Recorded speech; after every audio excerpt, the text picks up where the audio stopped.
Amazing.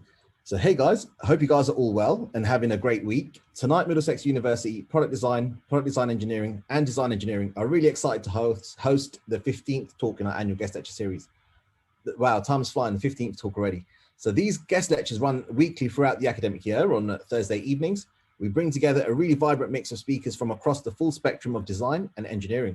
So you have a mix of leading practitioners, opinion leaders, radical thinkers, and emerging talents, graduates, to inspire and support your personal and professional development. So tonight we're really excited to host Anam Aziz. She's joining us from Dubai, the United Arab Emirates. She's an independent architectural designer. She's currently working in interior design and renovation projects. So Anam has a bachelor's degree in architecture from the Heriot Watt University in Dubai. She's born and raised in the UAE, and she sees the UAE as a confluence of different cultures. She's really keen on fusing like the cultural heritage with modernity. And she has a passion for like fashion and visual arts as well, which has allowed her to see the potential of architecture as a transdisciplinary design that expands to like related areas and adjacent domains like fashion, product design, and media as well. So the details of the talk and Anam was sent to your emails ahead of the talk, including links to the LinkedIn and Instagram as well. So definitely guys, feel free to connect.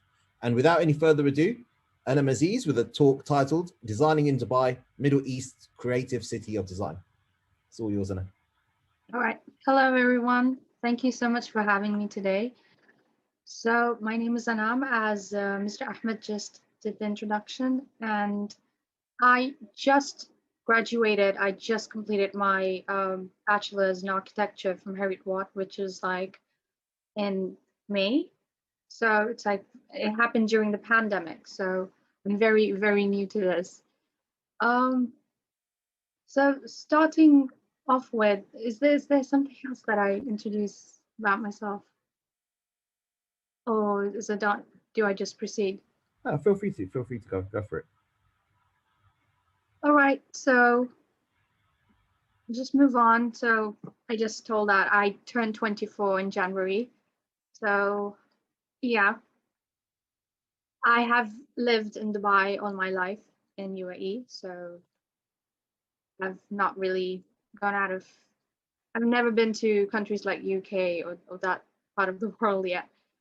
I'm looking forward to. Also, this is just one of the intros that I've put in from one of my researches from my academic project that I did, the last one in third year.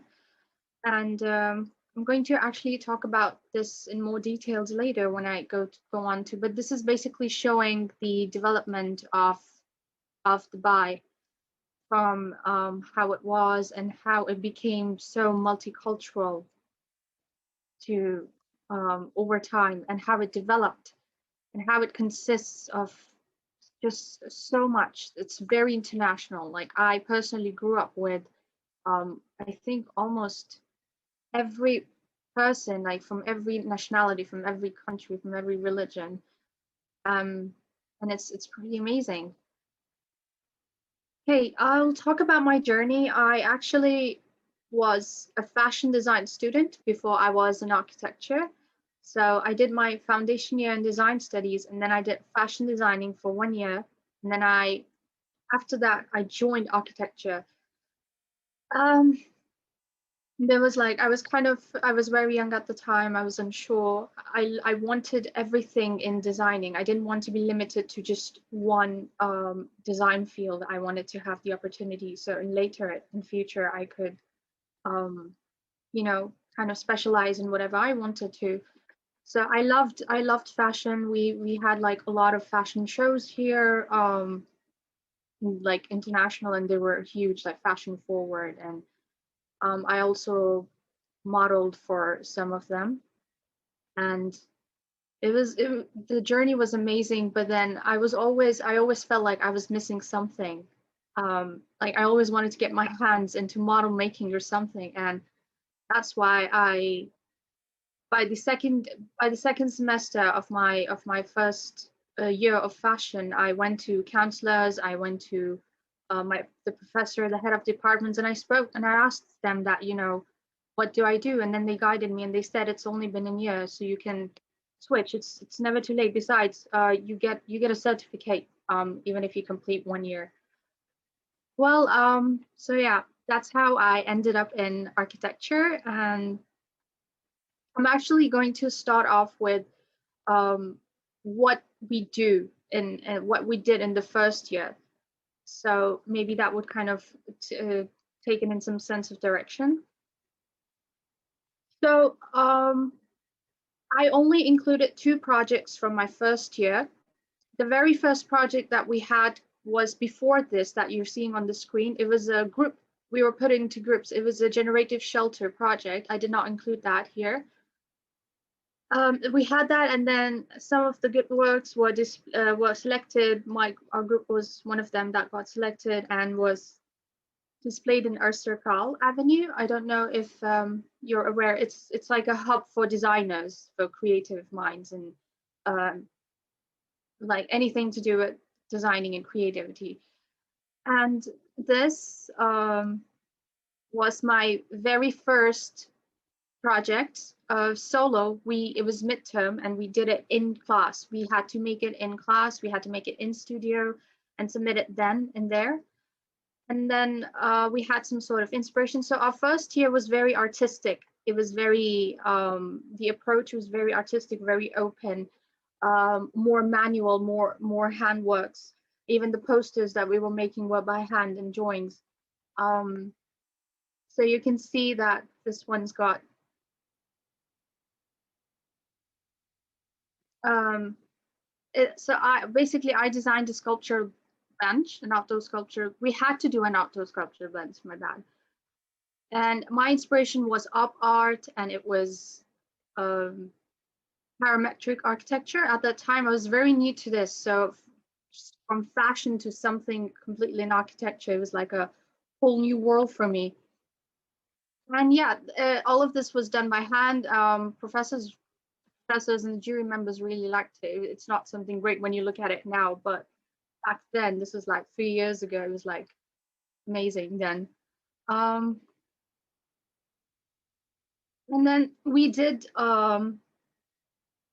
we did a pedestrian bridge for a global village. Again, I don't know if you're aware, there's this huge pavilion. It's filled with pavilions. It's like a huge event place in Dubai. It's called Global Village, where pavilions from all over the world are put up there with the things from their countries, etc. Everything's there. It's like a whole mini world in that place. So there's this huge gap between the parking and the main entrance. And then we had to design a pedestrian bridge for Global Village. And then this was kind of how I did it. We had like sketches and all, and these were like very rough handmade models. And I actually got an award for it because of the features and the things that were ticking off the boxes. So yeah, that was the. Can I ask you something, Mr. Ahmed? Is my screen coming in between in the recording? Is it there? Like, can you see the slide completely like full on? Yeah, no, it's looking good. It's looking good. Yes, the Okay. entire slide. There's nothing else. All right. Perfect. Perfect. Okay. Moving on. So that this was our first year's first semester's and final project was solo again. So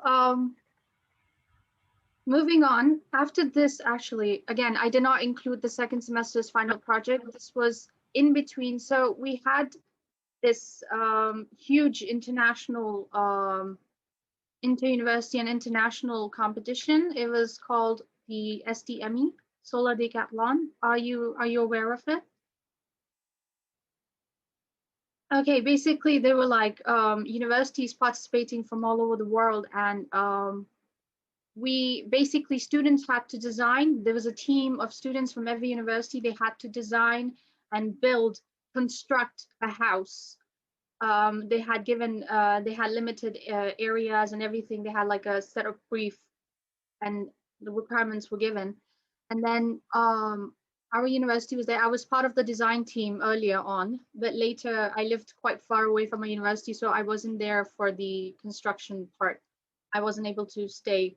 So I was just part of the design team during the summer. I was interning for that. And then this was this was just like I don't have a clear photo, but this was how it was. And these are some of our students working. These are my friends actually from my batch. Um, it was actually a really amazing experience because students were constructing themselves. They were building something themselves. Obviously, they were like there was help of professionals as well, but at the end of the day, you were doing it as a student. So we weren't just architecture. There was actually a whole team of electrical engineers, civil engineer, mechanical engineer, interior designers, and then architects. They all were working together as a team. So it's like a actual life project.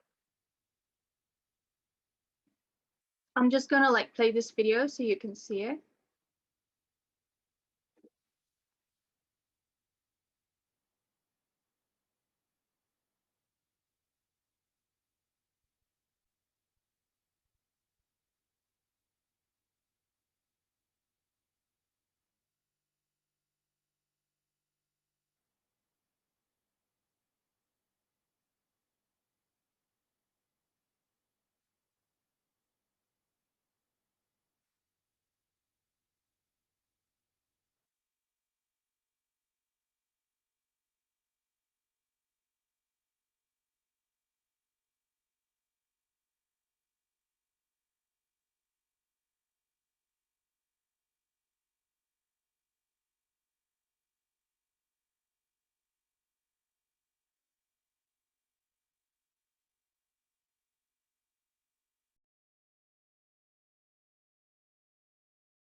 All right, so that was like a really amazing experience. We had universities from Australia, from some European countries. There were like a lot of them, and then from UAE, of course, from some other like Middle Eastern countries. Okay, so that was happening, and it was an ongoing project. But then began our second year. So I'm gonna tell you something. Okay, so basically we had our first year was very artsy, very open, very free. But our second year was like the changing point. It was like a huge switch from that to very technical. And personally, I struggled a lot because I'm a very artsy person. I'm very much into arts and technicality. And our professor, Mr. Shamil, he was actually he worked with Zaha Hadid. He was from AA University. So he was our professor, and then we had to like start getting into that very technical things. Now our first semester was connective playgrounds, and then every one of us had to find out what play means to us, what play means to every individual, and then that was how the entire procedure, the process went on. I had chosen so we had to basically create something in an existing site. So it was more like an intervention, not designing from scratch. Um, I chose this really beautiful, it's an old heritage place. It's called Al Bastakia in Dubai. Ahidi Bastakia. It's like, it's got basically history about UAE and everything. So I chose that as my site, and like we further kind of moved on. And I'm just showing, I don't want to go into a lot of details, but I just want to show how it went. And we've got this. So this was just like, I'll explain the design in a bit, like on the next slide, but this was like the site plan, and then this was like the section of what I did. So basically, I'll go back to this part. This whole thing were basically these old houses of really olden style houses, Arabian and Iranian style. They go like way back. And then I decided to like connect them in a courtyard. So there's like a courtyard in between, and I decided to like bring in something that would connect them all together, but it was something that would also create a contrast. So it's got like very modern approach. It's got like all glass and the mirror effects in the middle of that kind of environment.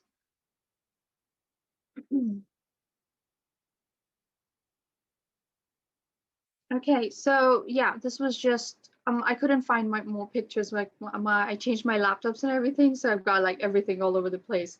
So this is what I found. So this is kind of like a very rough.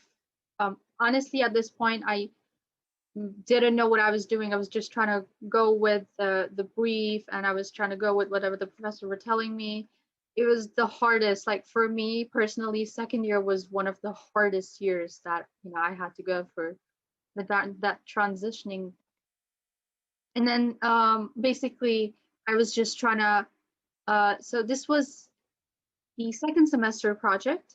So we were just trying to work with, I chose like weaving. So I was just trying to experiment with weaving here. There's like um okay, yeah, there's like a lot of going on, weaving procedures, and I just kept going on and on. Like I didn't know where it would lead me to. So that was kind of scary for me, because usually I would always know what I want as an end product. And then this was just following the process. So second year was all about just following the process. You wouldn't know what you would end up. And then this was kind of like we had to design an observatory tower in Watba wetland in Abu Dhabi. And then this was kind of like the render. We had to like also design boardwalks. These are just like those images of that. And then obviously we had to also design visitor center. So this one's got just some site analysis basic. I didn't add everything. I didn't want to include my entire portfolio in here. So I've just like picked out some of the images that I could just give an idea. So this was the site. As you can see below, that was the site. It was just in very like it's a wetland. They've got birds, so our focus was to design an observatory tower for birds. I mean, they're birds, so just an observatory tower for visitors, and then a visitor center for like more like a little museum. And then these were just my sectional drawings. I didn't put my process in because my process was a lot. I should have put it in. It would have maybe helped, but I did not.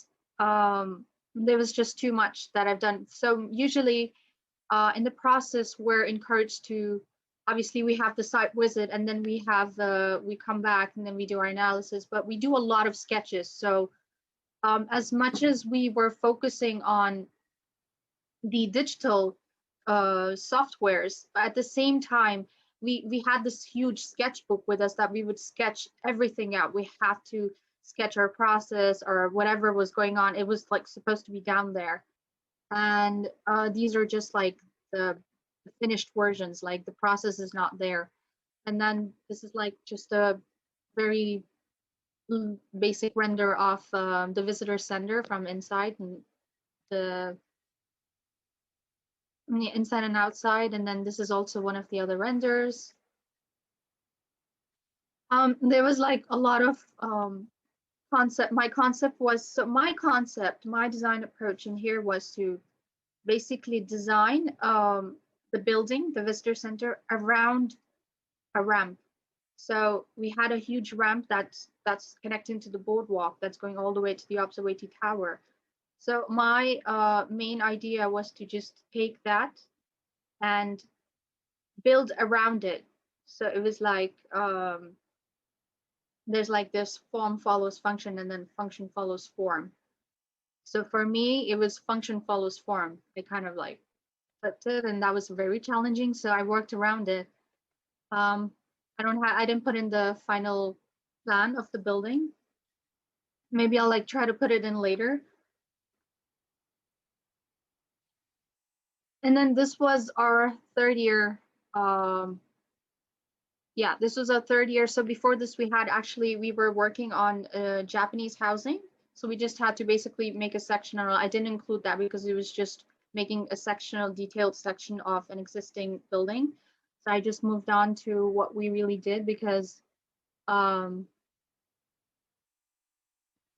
this so basically we had to design a housing complex, and then we were given a site. We were given 3 different sites, and we had to choose which one to go with. And then I chose one of the sites, and then my main idea was basically to looking at the site. This is just like a site analysis, and this is kind of like breakdown from what we saw, what we experienced. And my idea was to design a complex for domestic workers. Now, I don't know how common it is back in the UK having domestic workers like housemaids and all, but over here in this part of the world, in the Middle East, it's like a very common thing. It's almost very normal, and almost every other house has a maid, part-time or full-time domestic worker. And usually they don't really have proper accommodation over here. They're usually like sharing with people, and usually with like men. So I wanted to focus on female domestic workers and kind of design a housing complex for them. So it would be like affordable, because obviously they're earning, their income is not that much, and therefore they live in really bad places. They don't really get that opportunity. So I wanted to like design something and give them that. And my inspiration was this. Okay, you can see the images that this is how the domestic workers, the maids, are living, and these are like images from all over the world. And it's just really sad to see that. And then there was this person that also worked on this from Lebanon, I believe. And then that was my inspiration, and I like went on with it. So this was like how these are just like the basic plans that I've done for them. So they were like basically there was like a given site, and then I was kind of trying to make it interesting, basically what I wanted to do was have dorms, but for domestic workers, for women. And I wanted them to feel independent, or to feel good about themselves, that even they deserve to live in a nice place. It doesn't have to be amazing, that doesn't have to be that luxurious, but it also doesn't have to be really bad. And that was my main goal, that was my main concept. And then there was a road here, so you can see the last drawing. There was like that's the site, and then there's like a little road. So this is in a neighborhood. It's a residential neighborhood, and you can see there's something connecting, and there's this great thing, the bridge that's going over it, and it's connecting to the basically the connection is the park, and that park was abandoned. There was nothing, like no greenery, nothing. It was dead. So I decided to like kind of utilize that too.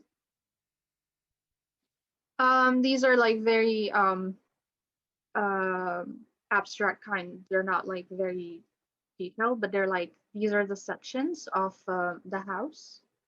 I didn't include the whole, again, I didn't include the process or anything. I just like am showing the final. So you can see that's the road, and then that's like kind of a bridge. So that bridge was meant to be um is meant to be it was supposed to work as a vegetation place, like I'll show you further on. So you know they could also be independent in terms, and these women usually they kind of have background of this, and then there was like a multicultural hall or workshops in that complex. I designed that as well, so that you know if they would want to ever learn something, like have some sort of workshops or something, that should also be provided for them. And then this was like the place for vegetation, like so that this way they could grow their, they would be independent, and like they would also be able to, after they would come back from working in the houses, they would have this as kind of like their side business, that they could grow vegetation or plants or anything, and then they would also, it would also help them as having their own independent business or little like income uh, source. And it would also help the neighborhood because they would be getting fresh organic vegetation, vegetables and all, because it's like really hard to get that here now. I mean, nowadays organics are like a huge thing, like you need to have that. Okay, so this was yeah, this was like the second semester. We had to design an architectural center in DIFC. Now DIFC, is a very, I wouldn't say boring, but it's got like all grays and blues. It's a very formal place. If you would ever look at it, you can Google it. DIFC. It's like financial center, Dubai International Financial Center. So that was our site, and that was our giving location. And in that we had 3 different sites to choose from, and we started off with basically before we were given the site, we had to just look up housing centers, and like different, we were given like a lot of, we were researching on a lot of different um, precedent studies. We had a lot of that. I didn't include them, but these are my experiments from those precedent studies, a couple of them that I did. And yeah, I was just experimenting with Legos. And then again, this was actually, you can see it here in the first image on your left. You can see that this is the site analysis. So this is like the context. This is where the Emirates Towers is, like the main hub of Dubai, which like the business hub. So it's very formal, very unwelcoming to normal people. It's like, unless you're in a suit, all you would see is people in suits, and very, it's like not very welcoming to normal people or artists and all. Now, yeah, so you can see, so we were then talking about the SWOT analysis, we're talking about the weaknesses, the strengths, we're trying to find all of that out. And my site that I chose was actually next to Ritz-Carlton. It's a hotel, it's like a really big hotel, and like that was the site. So I wanted to kind of break the barrier and make it welcoming for people, for all types of people. And before I go to this, okay, this image, my first concept was that colors are not just for kids. Now that place, as I just told you, is very gray and blue. That's all you would see. Very international. There's no sense of heritage, nothing. It's just copy paste, copy paste, copy paste. And at some point it really got depressing. So that was my idea, was to design something that was like full of life, full of colors, and that would be a high contrast to the existing site. And then my second concept came from my professor, Mary Jane, she asked me that, do Arab women in UAE, do Arab women always wear black? Do you also wear black at home? And I was like, no, we don't always wear black at home. We wear black only outside, and at home it's kind of like forbidden. I mean, excuse me, I'm wearing black now, but excuse that. That's just for the presentation. Um, so yeah, I told her that we wear very colorful clothing, very light and colorful clothing at home. You know, even the interiors are like vibrant, they're full of colors and everything. And then she was very curious, you know, she kept asking me because you rarely see Emirati women or Arab women, you know, in color. Although she asked me this, that why do you wear black abayas? And I think it's more like become a cultural thing now. It's not mandatory now. Coming to, let's say, religion, Islam, it's not mandatory to wear black. It's just more of a cultural thing now. You can wear any color as long as you know it's kind of like covering you. But black kind of became a symbol. It's just better at hiding. So I guess that's why people feel more comfortable. It's even more like a fashion thing. And she asked me, why do men wear white? You know, they wear those white kanduras that you see. And I told her maybe back in the day because usually our countries are really hot here. Middle Eastern countries are crazy hot, and obviously mostly men would be outside. They would be outdoors.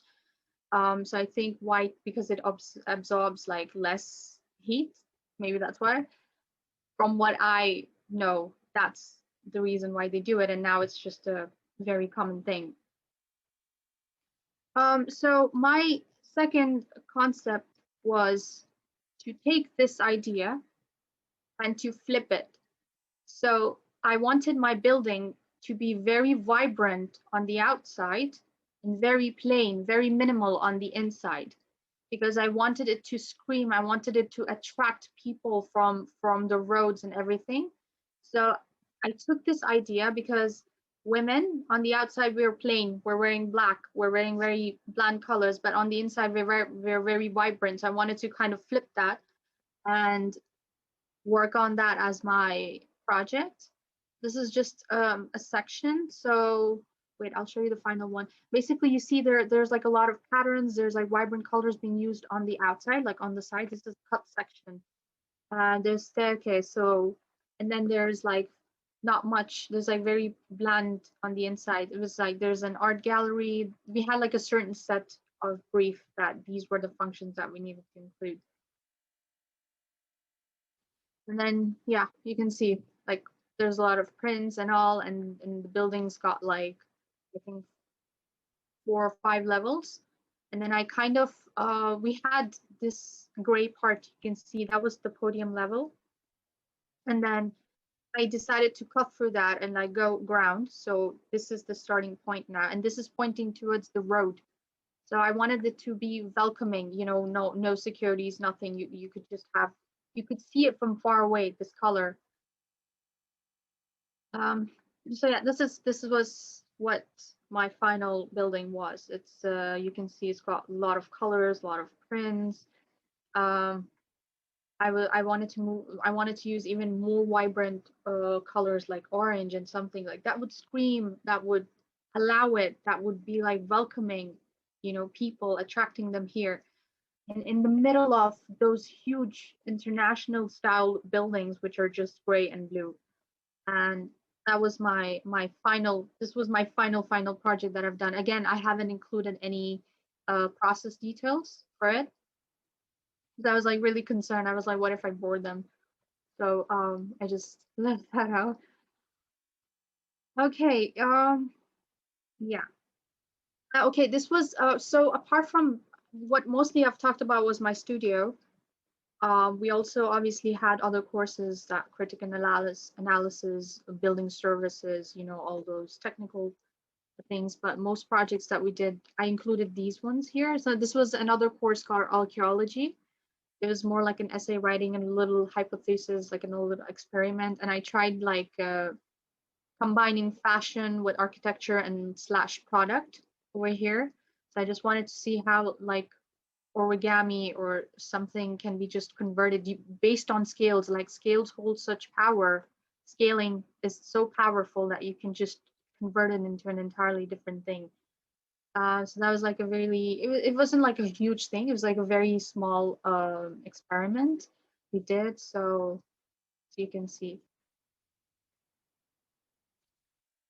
just like trying to experiment with it, like turned it into a little coffee table. So it was very basic, but the whole idea was to try and see how it works. Actually, this project was based on Greg Lynn, his book of origami. So that's where I did my whole research. So we all were like assigned different things. So most people actually had buildings, and then they did their entire research on that. I chose a book by Greg Lynn, and that was my kind of end result. This is my excuse me. This is my project that I done for a client that done for a client. It was just a bathroom, and this was just my design and renders that I've done. Like this is like 3 different designs. I've done more than that, and then I just sent it over to her. Now there are 2 types of clients. One that would only want the digital design from you, and the others that would also want you to work until the end with them, which is like working and consulting them in every little thing, like having mood boards and all of that. This client just wanted the software drawings, and I just sent it to her, and that was it. And then this one was bedroom. They asked, these are my very starting projects, you know, very beginning, like right after I got done. These are not that old, they're like a few months ago. So this was before she just asked me to renovate it, and you know, I was like, sure, because we kind of knew them. So that was like the finished result. Now you can see the furniture here on it. When you enter in actual life, like it was very shocking for me, because when we were doing design projects, we were so like everything has to be perfect, you know, nothing can go wrong. But it actually, in reality, now let's see, you can see this sofa here, this sofa and this table. I wasn't involved in contacting the people, as in who were responsible for. I was just doing the design part and consultancy with her. She's a local client, an Emirati client, so she told them, okay, I want this design, but this was the end result, the sofa and the table, which was nothing like what we were expecting, what we had given in order. So it was kind of like a shocker to me that, okay, these things can also happen like in reality. It's possible. So that was kind of like an eye opener for me that, okay, it's not always going to be perfect. Second thing, she wanted me, you can see the first image. So the first door is a bathroom, and next to it on this side, on your right hand side, is a kitchen existing. The kitchen was very small. It was smaller than the bathroom. And she actually had an extra kitchen outside. They were living in this, they're locals, so they have this shared living system. They all have their own housing units in a very huge land, like in a very huge boundary. So she wanted me to flip them.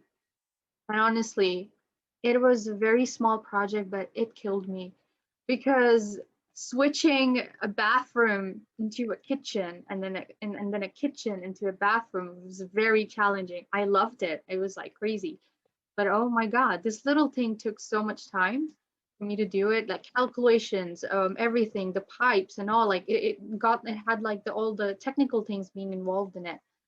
Um, so this was like before, and then this was the after results. That green thing is the kitchen now, which was the bathroom. It's now turned into a kitchen, like a very compact one. So I wanted to like maximize space as much as possible. If this is still not the final one, there was supposed to be like a table and a sitting here. Like I still didn't get pictures of those. So yeah, but that was like when finally the main things were done and all. I just like took a little video. And that was, yeah, the kitchen. It's small, but it took a lot of time. And then this was the living, and then it's still ongoing. Like this is one part, the dining and all. I didn't include them in because they're still ongoing. So that was before, that's after. It just got done. The furniture selection and everything. I think you can like customize it. I think she got customized because I told her I didn't include the 3D designs models that I did, but I told her to have curves because of her area. It was like it's very open and it got like very how do I explain this? Like I'll show you the other side of it later because I don't have it now. But yeah, that was the okay. Now I'll talk about I'll just share a few things. So the future of design. Have you guys seen this? Have you heard about this? Does anyone know about this? No. Okay, so this is basically a skywalk. It's like a little podcast. It's like a little pod, I think designed by students as well, but in Sharjah. Okay, Sharjah is another city which is going crazy with innovations and design, and it's not just Dubai. You should definitely look into projects happening in Sharjah. I first wanted to put my title as UAE, but then I was kind of skeptical. I was like, maybe I don't know. I should just stick to Dubai just to be on the safer side. Um, but this recently, um, they kind of like it's a very small one, a very small area. The students have designed it from AUS, American University of Sharjah, and they've tested it out. So it's basically in air, little transportation from one end to another. And this is kind of like a trial version that they've done. And it's called Skywalk in Sharjah. You should like Google it for more details. It's amazing. They've recently, like it's very recent. It hasn't been long. And then 3D printing, as you know, it's kind of becoming huge now. This is like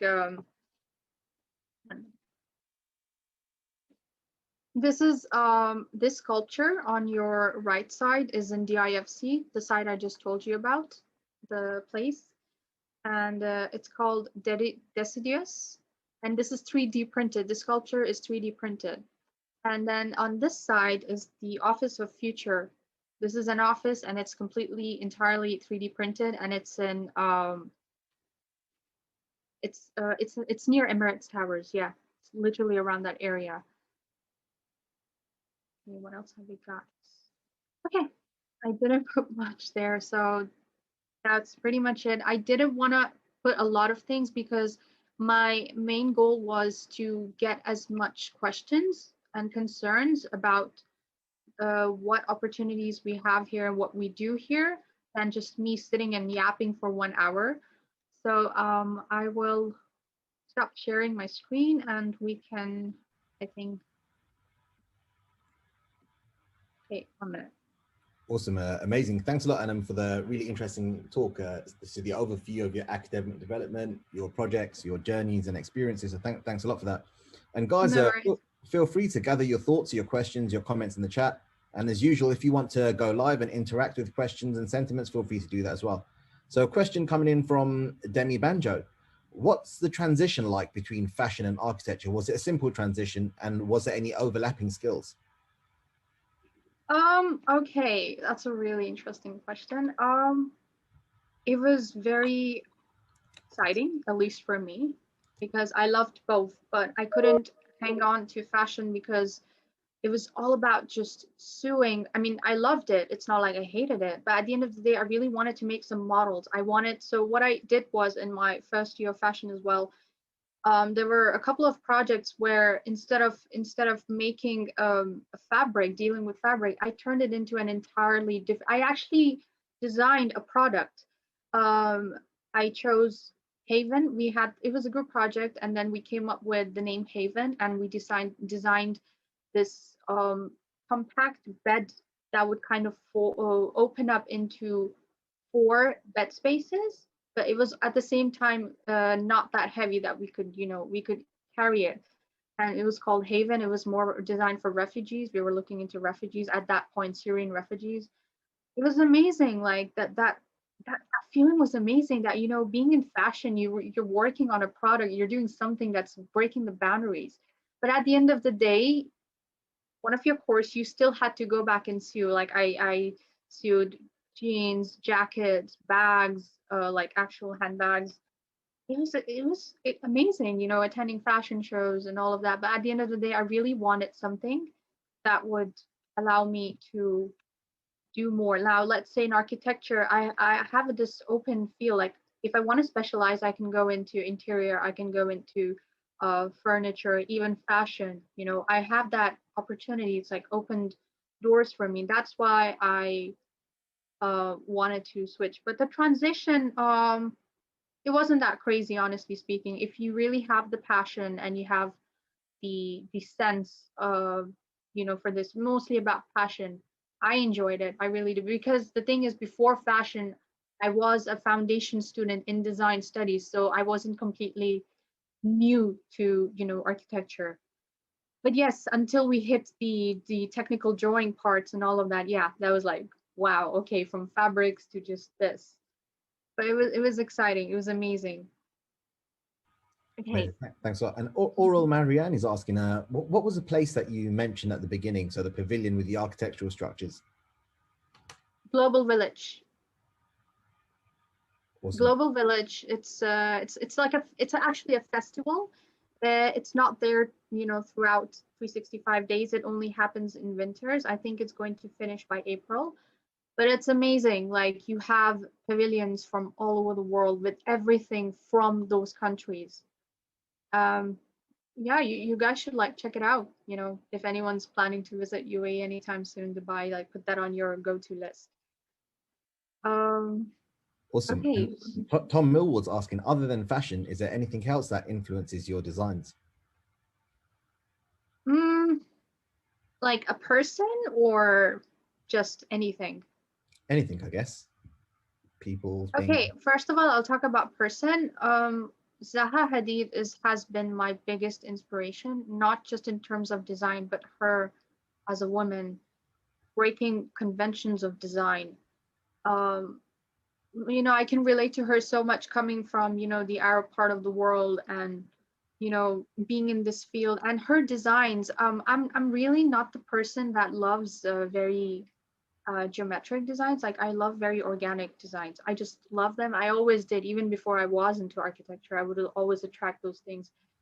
And it's funny, I I'm not a fan of commercial designs. I am very much into residential. I've always loved designing residential projects, because I feel like I can communicate very like face to face, or I can study the client that I'm dealing with. I love studying people. I love talking to people.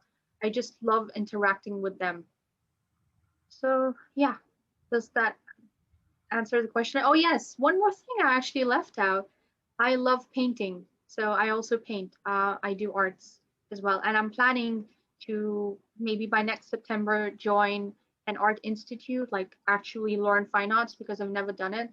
But I've done some works for some clients, and I actually did this work. I forgot to put it on actually.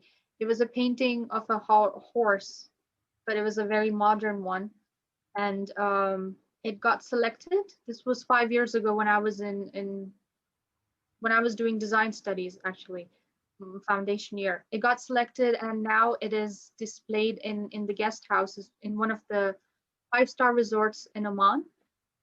It's in the guest house of Sheikh Sultan. He's the Sheikh of Sharjah, so it's displayed there, and that's like a huge honor for me because it got selected and it's there. I love doing that. As a matter of fact, we had one more project in first year that it was like a paired group, and then we had to design a sculpture, like a hanging sculpture and all, and then we had to also do an artwork of it. So like I did this. It was like a very abstract. I don't know if you can like. This was the work, and then we made the sculpture I don't have it. I think it's still at university. It was like a hanging sculpture, but it was entirely, this thing was kind of made into 3D and it was made using 3D pen. So yeah, art. I love art. I wear black all the time, but I'm a very colorful person when it comes to, no, it's funny because people look at me, I always am in black. I'm always wearing black. And they just think that I'm always going to be this way. I love colors. It's like I'm the opposite. I kind of, so you can even see the background. This is my room. It's like, again, 6 years old. I'm too lazy to change it, like renovate it, but it's like a huge wall with like crazy colors and vibrant colors and all. So yeah, next question. Amazing. And now, Brady, feel free to unmute yourself, Brady. Sorry. Hello, Anam. Hello. Appreciate the talk. It was great. For those of us that are not currently in the Middle East, not currently living in UAE, but might potentially be interested in working in Dubai or in that part of the world, where would do you have any suggestions of a good way to both look for jobs down there that could be potentially interesting for us, and then going about kind of engaging in the job hunting process down there? Okay. I don't know if you're aware of D3 in Dubai, Dubai Design District. Are you aware of it? I'm not terribly familiar, no ma'am. Okay, basically it's like a whole mini city just for designers. Product, engineering, I mean slash engineering, mechanical engineering, but which are working in design, which is related to um, what is that called? 3D printing and laser cutting and all of that. So it's like a little mini hub for designers. It's called Dubai Design District. It's called D3. And it's if you want to look, I think that's definitely your place to look into. It's still being developed like crazy. I mean, it's done. Like the main part of the offices and all those are done. Even Zahadi's office is there. And then there's one more hub called Arcircal. These are the two major hubs. And yeah, if you want to look, those are the places kind of like a start for you. There's also Global Grad Show that happens every year in D3. There's a whole Dubai Design District week where, so let's say you're in UK and you want to showcase your work. So you have the opportunity to do that in that particular week. It's a 1 week and you can send in your work. And then if it gets selected, you come here, you come here, you represent your work. You can even sell them, I think it's an amazing opportunity for not just people living here, but people on the outside too, the outside world. Awesome. Thanks so much. Amazing. And Drew Mohabir, he's asking, he was really interested in terms of understanding more about your process. Like, what's your process like? How do you go about refining ideas and working to constraints? Okay, for me, first, obviously, we have the site visit and all. I don't know why. Usually, the first thing you look into is um, pictures or images for inspirations, right? You go on Google and you start Googling. For me, I do that, but at the same time, I don't. Like, I just start sketching something. I really just start sketching. And I think that movies also help you a lot. Like, there's some movies, like brilliant movies, shows and movies that you should like, you get inspired. At least for me, I get inspired by them and like, I'm like, okay, wow, Mostly for me, it's sketching. Like I'm very much into sketching and sketching and sketching. I'm not a technical person. I'm just not. Like I have no choice but to do it. But I always prefer being manual as possible. Then I start with sketching. Then I go back to researching, and I do like crazy amounts of research, look for inspirations. But I try not to do so much inspirations because I feel like I would just kind of end up copying them or something, and I want it to be originally mine. Like I'm always very conscious about that. But yeah, sometimes like I like idea from one place, from another. Like this was in the beginning when I was learning how to to work with my process, how to continue with it. And mostly sketches. I experimented, then sometimes I do like little models, and I experimented, I sketch it out. I do a lot of sketches, like sketches are a go-to for me. Amazing. Does that answer the question? Like who asked me that question? Yeah, Drew might be. It was a question in the chat, so I think that was a really good answer. And Talk Vidas, you'd like to go live? Feel free to mute yourself, Talk Vidas. Hi, Anam. So thank you again for taking up this challenge. I hope it was not as scary. I was really nervous. I even forgot most of the things. I don't know. Well, you know, we all need practice for public speaking. But actually, I have two questions. So the first question is, we all are pretty much similar age here right now, graduated, freelancing with an amazing projects. So question is, what have changed in your personality after you graduated in this crazy Corona time? And another question is, what are your dreams? What are you dreaming about the future, about what type of the project you want to do? Okay, first question. I'm gonna be very honest. I'm so happy because for me, I was living 1 hour away from my university and I was driving every day. So I would go in the morning, I would stay there until night, 12 a.m., 1 a.m., 2 a.m., depending. I would come back home, I would work, and then I would probably nap for an hour or two, and then I would go back to university and I would be miserable. Like I was miserable. Like I think that pressure got to me. Like second year, like I said, was the hardest year for me. I had mental breakdowns as well. I think a lot of people did in second year. I don't know how it works for you guys. Like, what is your hardest year? What's your structure? After you can answer after, you know, I'm done.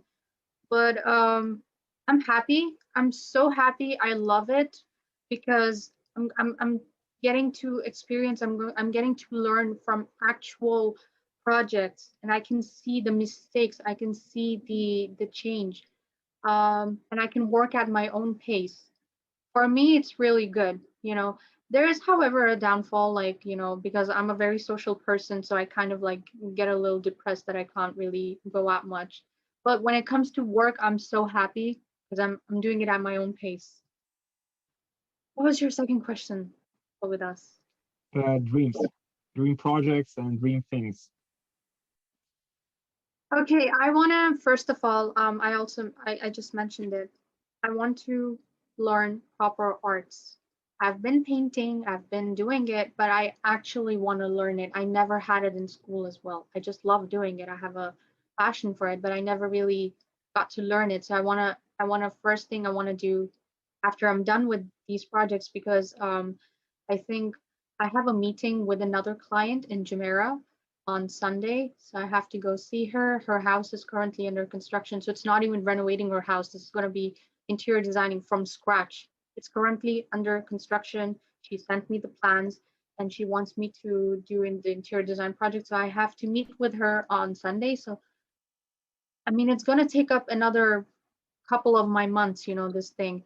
But that's why I want to focus on just projects for now. Whatever I'm getting, I'm going to go through with it. But like September onwards, I want to join an art institute. I want to learn arts. So that's my goal for now.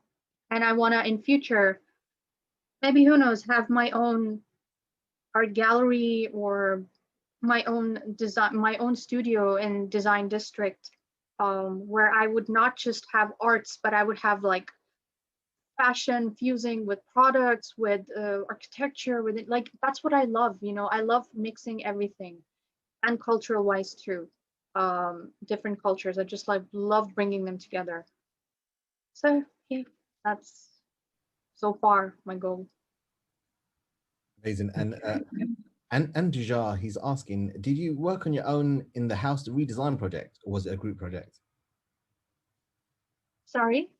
And Dujar, he's asking, did you work on your own in the house redesign project, or was it an individual project, group project? The projects that I've done right now that I showed you in the end. The house redesign one. Oh, The ones that you the work in. renovation, Oh, right? The renovation. Exactly. Yeah. Yeah. Oh no, it was all me. It was all me. But I was working closely with the client because I wanted to make sure that she was satisfied. So I would first try to study her. I would ask her. I made mood boards, you know, color boards, mood boards. Then I would show furniture. There was like a whole collage. It was a whole project. It was a whole process. And then there was I was doing obviously some renders, online software renders to show that this is how it would look now. Um, for me, like I said, I love working with one-on-one people or people that are homemakers or like at home. I really love working with them, you know, helping them out in a way. Um, I'm really not a commercial person. Like I would do it, you know, there's no, but if I had to choose, I would definitely go for individual projects. Amazing. Another question, in terms of the software that you're using, what kind of softwares are you using for the architectural elements and the technical side, alongside some of the visuals that you've created? Okay. What we've been taught mostly, we were doing Rhinoceros more than AutoCAD. So I tend to just use that. It's really effective, you know, for technical and for design aspects. The renders are also amazing, very real. Then Lumion is there obviously for rendering. Photoshop, I use Photoshop as well. Yeah. No, I don't use AutoCAD at all. Like I don't remember the last time I used AutoCAD. It was probably in first year when they were teaching us. But I do not use AutoCAD. I use Rhino. I use Photoshop, um, Lumion. Yeah. Amazing. The final question, I guess, in terms of your presentation, like it was a really well put together set of slides and visuals.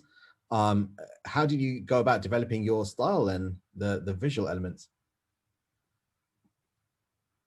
I don't know. Wait, I'm trying to like, so putting my slides, my presentation together, actually, like I said, I was struggling a lot because some of them were in my old phone, some of them were in my old laptop because I got like a new laptop, and then I was trying to gather everything from everywhere, and I do not have most of the things because at the moment I'm not a student, so I don't have access to my vision, and therefore I don't have the actual projects that the final projects, the finished projects that I would have shared with you guys. I don't know, my style. I don't know. I just like put it there. Like I have, I guess, OCD. Like I really like want to make sure that it's aesthetically pleasing. And honestly, this is not. It's just, you know, for the sake of like trying to give a lecture. I don't know if that answers your question because even I'm trying to think like how I got it. It's just been there. Like I don't really apart from I don't have a lot of whenever we talk to people on they have like, oh, he's our inspiration or she's our inspiration. We always look up to this particular designer, this particular artist or engineer. I never did, honestly. I always had my own thing in my head. I never really looked up, except like I said for Zaha Hadid or Le Corbusier. Like, and then I'm very much into fashion brands at the same time. Like looking closely, I love looking at them because they have history. You know, apart from them just being famous and all, I just love looking at them because they have a lot of history to them. There's like a whole history to everything. So I'm actually inspired by everything. Like I'm a mixed I'm of mixed culture, so I guess that's why I always love doing this. Like I'm half Arab, half Asian, so yeah. And I'm originally from Iran, so I've got like it's a Fusion. mix. Fusion. That's what I love doing. I love doing. I can never stick to one thing. That's something about me. My professor once asked me that, what are you? What's your style? And I could not come up with something. And I was like, I'm everything. I just don't have something in particular. I can never, maybe for a short time, but it always will be a mix of something. Amazing. So Anam, thanks a lot for the talk and taking out the time to join us this evening from all the way from Dubai, UAE, 10 p.m. Past 10 now, actually, to 10:07 your time. It's great It to is? Wow. Wow, Great. okay. great to host you this evening as well. So please do stay in touch, and hopefully in the future, I know you've never come to London before. So if you do come down to London and the UK, feel free to reach out to us, and it'd be great for us to obviously host would you on love campus to. as well. I So would love to. thanks from all of us at Middlesex University, product design engineering, and all the architectural technology students that have joined us for this lecture as well. So thanks from all of us. Thank you so much. Thank you so much. I hope you liked it. Thank you. Amazing. And then for all students, staff, alumni, and participants, we really look forward to seeing you guys all again next week. So keep an eye out on your emails for the details of the next speaker and the links to the next talk as well. And until next time, stay well, stay safe, and thank you guys. Thank you. Thanks, Anam. Thanks, Ahmad.